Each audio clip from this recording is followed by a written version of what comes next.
अस्सलामुअलैकुम वरहमतुल्लाहि वबरकातुहू। दोस्तों, आप सभी को हमारी जानिब से और आपके अपने YouTube channel news of Islam की जानिब से ईद की ढेर सारी मुबारकबाद हम पेश करते हैं, इस उम्मीद के साथ कि आप इस ईद उल अज़हा का त्यौहार बड़ी खुशी और मुसर्रत के साथ मना रहे होंगे और मनाना भी चाहिए, क्योंकि हम मुसलमानों के दो ही त्यौहार है, ईद उल फित्र और दूसरा है ईद उल अज़हा। तो दोस्तों, ईद उल अज़हा का त्यौहार हम बड़ी खुशी और मुसर्रत के साथ मना रहे हैं। ऐसे में दोस्तों, आप सभी को मैं एक वीडियो क्लिप दिखाऊंगा। हमारे एक कट्टर हिंदू भाई का नाम रविकांत भारती है, उन्होंने ईद उल अज़हा को लेकर आज एक बड़ा बयान दिया है। जी हाँ दोस्तों, उन्होंने बताया है कि आखिर मुसलमान ईद उल अज़हा का त्यौहार क्यों मनाते हैं, क्यों कुर्बानी देते हैं, जानवर की जो बेज़ुबान जानवर हैं उनको क्यों काट कर खाते हैं। तो दोस्तों, बहुत ही शानदार तरीके से रविकांत भारती ने इस वीडियो के अंदर ईद उल अज़हा का त्यौहार मुसलमान क्यों मनाता है, कुर्बानी क्यों करता है, उसको लेकर काफ़ी बातें की और साथ साथ जो अंधभक्त हर साल जो है जैसी बकरीद नज़दीक आती है तो विरोध करना शुरू कर देते हैं और मुसलमानों को जमकर ट्रोल किया जाता है, टारगेट किया जाता है और कहा जाता है कि देखो मुसलमान किस तरह से यानी बकरीद के मौके पर बेज़ुबान जानवरों को काट कर खा जाते हैं। तो ऐसे अंधभक्तों को, ऐसे विरोध करने वालों को आज रविकांत भारती ने बहुत ही ज़बरदस्त तरीके से करारा रिप्लाई दिया है, जो कि रविकांत भारती का ये वीडियो इस वक्त सोशल मीडिया पर काफ़ी वायरल हो रहा है। दोस्तों, मैं आप लोगों को रविकांत भारती का यहीं पर पूरा वीडियो क्लिप दिखाने वाला हूँ, लेकिन वीडियो दिखाने से पहले आप सभी से रिक्वेस्ट करना चाहूँगा, प्लीज़ इस वीडियो को ज़रूर लास्ट देखिए और जितना हो सके इस वीडियो को ज़्यादा से ज़्यादा शेयर ज़रूर कीजिए। तो आइए सबसे पहले ये वीडियो क्लिप देखें, फिर आगे बात करते हैं। आज हम लोग जानेंगे कि बकरा ईद क्यों मनाया जाता है। क्योंकि तमाम अंधभक्त प्रवृत्ति के लोग ऐसे हैं जिनको बकरा ईद से बड़ा तकलीफ है। वे लोग भले ही होली में ठूस ठूस के बकरा खाए हो, लेकिन जब बकरीद आता है तो उनको बहुत ज्यादा तकलीफ होने लगता है कि बकरे का जीव जाएगा तो जीव हत्या होगा। इस तरह की तमाम चीजें वे लोग सवाल करने लगते हैं। तो आइए आज हम लोग जानते हैं कि बकरा ईद क्यों मनाया जाता है। दोस्तों, इस्लाम के कहानी के अनुसार एक बहुत बड़े जैसे प्रॉफिट मोहम्मद थे, वैसे बहुत सारे नबी हुए, जिसमें एक नबी थे जिनका नाम था इब्राहिम अलैहिस्सलाम। अब इब्राहिम अलैहिस्सलाम जो है, उनको एक ख्वाब आता है, एक सपना आता है। वो सोए रहते हैं तो आंख बंद रहता है और उसमें अल्लाह कहते हैं कि तुम अब अपने सबसे प्यारे चीज को मेरी राह में कुर्बान करो।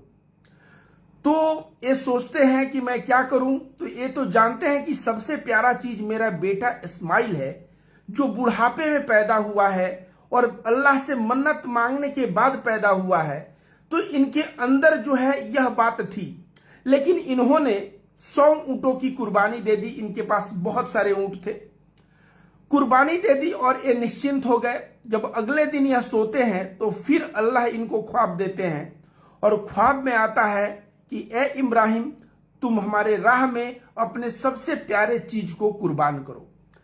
तो इब्राहिम अलैहिस्सलाम समझ जाए कि मैंने जो कुर्बानी दी है ये सही कुर्बानी नहीं है।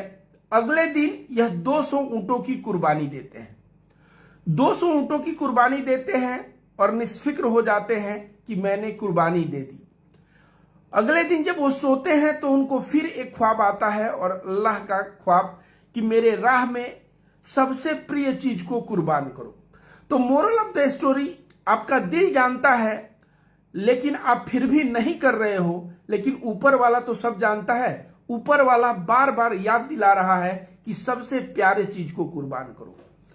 तो इब्राहिम अलैहिस्सलाम समझ गए कि अल्लाह जो है प्यारे चीज, मतलब अब प्यारा चीज ही कुर्बान करना पड़ेगा। और इस्माइल अलैहिस्सलाम जो है बहुत मन्नतों के बाद, दुआओं के बाद पैदा हुए होते हैं।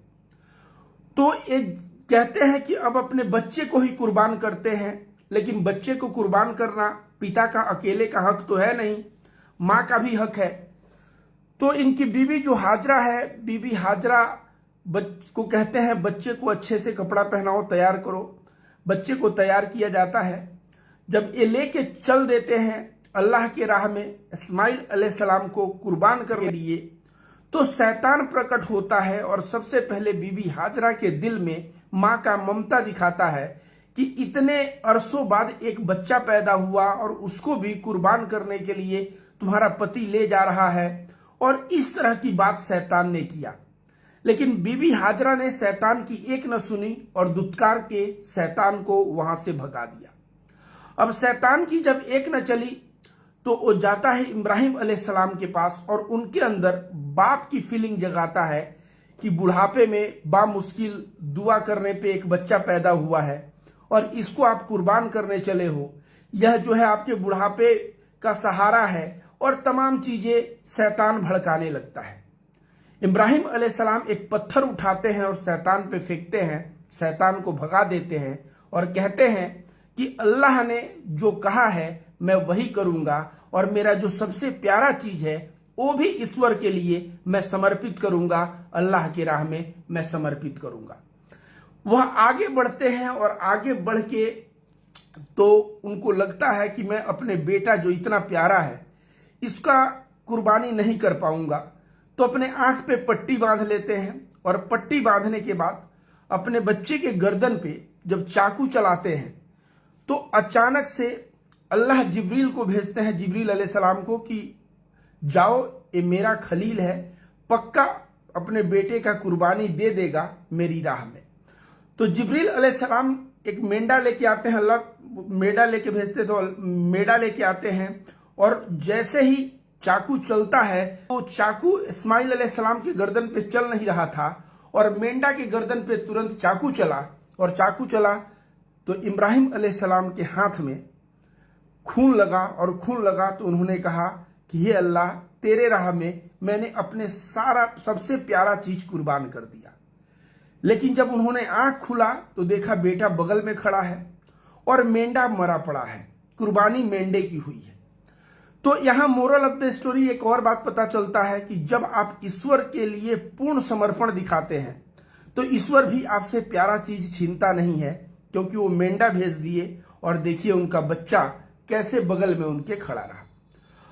अंत में जब वो आंख खोलते हैं और देखते हैं तो काफी आश्चर्य में होते हैं, और उसके बाद से एक कुर्बानी की प्रथा चलती है, लोग जो है कुर्बान करते हैं जानवर को, जिसमें भेड़ बकरी की कुर्बानी होगी। तमाम लोगों के पेटों में दर्द है, समझिए इसका भी एक महत्व है। वो महत्व क्या है समझ जाइए। आपके घर में अचानक सपोज करिए किसी की मौत हो गई, अचानक कोई बंदा मर गया, तो वो भी तो एक कुर्बानी आप भले नहीं किए लेकिन हो गया, और उस वक्त आपको क्या होगा, आपने उस बंदे को खोया, आपके दिल में दुख होगा, आप काफी रोएंगे, आप बहुत तड़पेंगे और मेंटली परेशान रहेंगे। तो उसके लिए आप तैयार नहीं हैं तो आपकी परेशानी बढ़ जाती है। तो जब आप एक बकरे को पालते हैं, पोसते हैं, उसको बड़ा करते हैं, उससे आपका एक अटैचमेंट हो जाता है, और तब उसको जब कुर्बान करते हैं तो एक तो ईश्वर के आपका समर्पण पता चलता है कि ईश्वर के प्रति आप पूर्णतः समर्पित हैं, और दूसरा पता चलता है कि आप अपने प्यारे जो उसको पाल पोस के बड़ा किए उसको कुर्बान कर दिए। तो कहीं ना कहीं एक तरह से आप इमोशनली मैच्योर होते हैं। आपका जो मोह होता है, जो माया होता है, जो पारिवारिक, वो थोड़ा सा उस मामले में आपको मैच्योरिटी मिलती है। जैसे हमारे हिंदू धर्म में ओम त्र्यंबकम यजामहे सुगंधिम पुष्टि वर्धनम उर्वा रुक्मि बंधनान मृत्युर्मोक्षिर मामृता, यह एक महामृत्युंजय मंत्र है, जिसका मतलब होता है, हे त्रिनेत्र वाले भगवान शंकर, हमको इतना परिपक्व कर दीजिए कि जिस तरह से तरबूज पकने के बाद उसका डंठल तने से सूख जाता है, उसी तरह से हम जो है पारिवारिक मोह माया से दूर होके और हम आप में विलीन हो जाएं, आत्मा और परमात्मा का मिलन हो जाए। कहीं ना कहीं ये भी जो पारिवारिक मोह माया है उससे दूर होने के लिए महामृत्युंजय मंत्र आता है। तो ये जो तो ये जो बकरा ईद का तमाम लोग विरोध कर रहे हैं, तो बकरा ईद का भी है कि मोह माया से दूर करने के लिए एक प्रैक्टिस है, और महामृत्युंजय मंत्र का मतलब है कि जो है आप जो है मोह माया से दूर होके ध्यान में स्थिर हो, ताकि आत्मा और परमात्मा एक हो सके। अब तमाम लोग कह रहे हैं कि बकरा ईद गलत है, बकरा ईद गलत है। तो मैं बता दूं, बकरा ईद अगर गलत है तो 365 दिन बकरे कटते हैं, उस वक्त भी विरोध होना चाहिए। होली में 2-2 किलोमीटर 5-5 किलोमीटर तक जो लाइन लगता है, 2 किलो मुझको दो, 1 किलो मुझको दो, उस पे भी जो है बकरा लाइफ मैटर करता है, उसका भी विरोध होना चाहिए। सोचिए, बकरा ईद एक दिन आता है, लेकिन कामाख्या मंदिर में आपको तमाम मंदिर बता दूंगा, तारापीठ है, तारापीठ मंदिर में ऐसे रोज बलि चढ़ता है। तो एक दिन का त्योहार का तुम विरोध करने चले हो, और जब बलि रोज चढ़ता है उसका भी तो विरोध करो। नेपाल में एक पूजा होता है, 5 साल पे आता है, लाखों लाख बकरे कटते हैं, उसके ऊपर भी तो विरोध करो कि केवल जो है बकरा लाइफ मैटर तुमको बकरीद आएगा उसी वक्त याद आएगा और उसके पहले याद नहीं आएगा। वैसे मैं बता दूं, जो लोग बकरा ईद का विरोध कर रहे हैं, होली के टाइम में खाते हैं, थोड़ा मानसिक रूप से कमजोर हैं। अगर ये मुसलमान भाइयों के घर जाएं और वहां बकरे का मीट खाएं तो इनके दिमाग में प्रोटीन मिलेगा, और जो मूर्खता में जिंदगी जी रहे हैं मूर्खता से दूर हो जाएंगे, और शायद इनका दिमाग का एंटीना कुछ ज्यादा काम करने लगेगा। ये नीतीश राणे को मैं देख रहा हूं, वो कह रहा है तुम्हारे बाप का पाकिस्तान नहीं है जो यहां कुर्बानी करोगे। जैसे लग रहा है कि उसी के बाप का ये हिंदुस्तान है। सभी का खून है इस मिट्टी में शामिल, तुम्हारे बाप का हिंदुस्तान नहीं है नीतीश राणा, ये सबका हिंदुस्तान है। जितना मुसलमान का है उतना हिंदू का है, जितना हिंदू का है उतना मुसलमान का है। अल कबीर बहुत बड़ा बुचरखाना है, में ही चलता है। जाके वहां पे क्यों नहीं कहते हो कि गायों को मत काटो, चलाने वाला जो है हिंदू है? तो केवल नाटक और नौटंकी राजनीति के लिए जो हो रहा है, यहां पे प्रॉब्लम जीव हत्या से नहीं है। यहां पे प्रॉब्लम है कि मुसलमानों का त्योहार है, उसका विरोध करना है, इसलिए उसका विरोध कर रहे हैं। तो तमाम लोग दोस्तों मुझे देख रहे हैं, मैं आप सभी से पूछना चाहूंगा सबसे पहले कि आप मुझे कहां से देख रहे हैं। आप अपने जगह का नाम लिख के मुझे बताइए आप कहां से देख रहे हैं। रविकांत भारती। तो जी हाँ दोस्तों, आप लोगों ने कट्टर हिंदू रविकांत भारती की ये वायरल वीडियो क्लिप देखी है, जो इस वक्त सोशल मीडिया पर काफ़ी वायरल हो रही है। यकीनन दोस्तों, इस वीडियो को देखने के बाद जितने भी अंधभक्त हैं, जितने भी इन्हें कुर्बानी को लेकर, ईद उल अजहा को लेकर जो विरोध करने वाले हैं, उन सभी के मुंह पर रविकांत भारती ने बहुत ही ज़ोरदार तरीके से तमाचा मारा है। और यकीनन ऐसे विरोध करने वालों को रविकांत भारती की इस वीडियो को देखने के बाद मिर्ची ज़रूर लगी होंगी। तो दोस्तों, रविकांत भारती की इस वीडियो को देखने के बाद अब आप क्या कहना चाहोगे, आपके इस बारे में क्या राय है, तो कमेंट में अपनी राय लाजमी बताइए। तो चलिए दोस्तों, अगली वीडियो में मिलते हैं, जब तक अपना ख्याल रखिए, शुक्रिया।